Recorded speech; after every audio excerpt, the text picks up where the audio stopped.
ये कहानी है मध्यलोक के एक समृद्ध नगर सरितपुर की, जहां लोग शांतिपूर्वक और संपन्न जीवन जीते थे। पास ही स्थित था एकांतगिरी, बौनों का सबसे बड़ा और शक्तिशाली किला।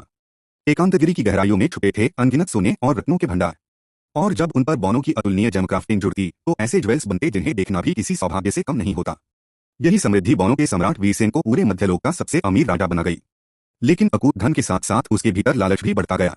एक दिन एक खनिक को मिला पर्वत रत्न, एक पौराणिक रत्न जो शाही सत्ता का प्रतीक माना जाता था। वीरसेन ने इसे अपने सिंहासन में जड़ दिया, ताकि उसकी ताकत और वैभव सबको साफ दिखाई दे।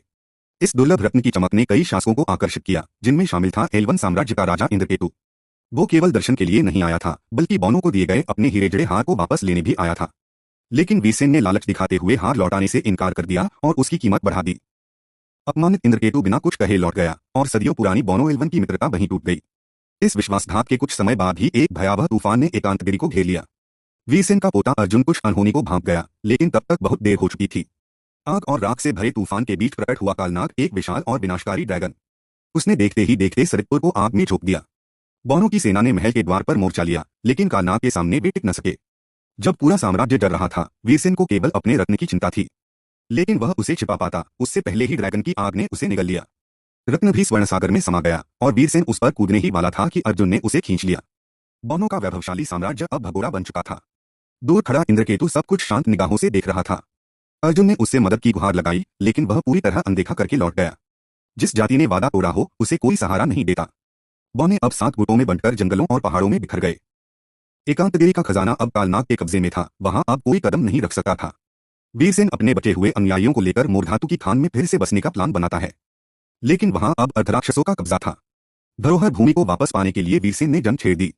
युद्ध के बीच वीरसेन ने नेतृत्व करते हुए वीरता दिखाई, लेकिन वह अर्धराक्षस नेता विकट के हाथों मारा गया। उसका बेटा लापता हो गया, और अब सिर्फ अर्जुन ही बचे थे। नेतृत्व विहीन सेना हताश हो चुकी थी, लेकिन अर्जुन ने मोर्चा संभाला।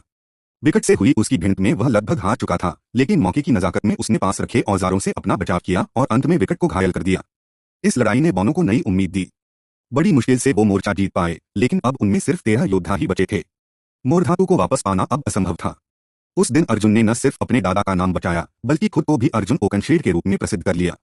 लेकिन ये नाम ही उसकी एकमात्र पूंजी रह गई। अब वह बस एक लोहार था, इंसानों के गांवों में गुजर बसर करता हुआ।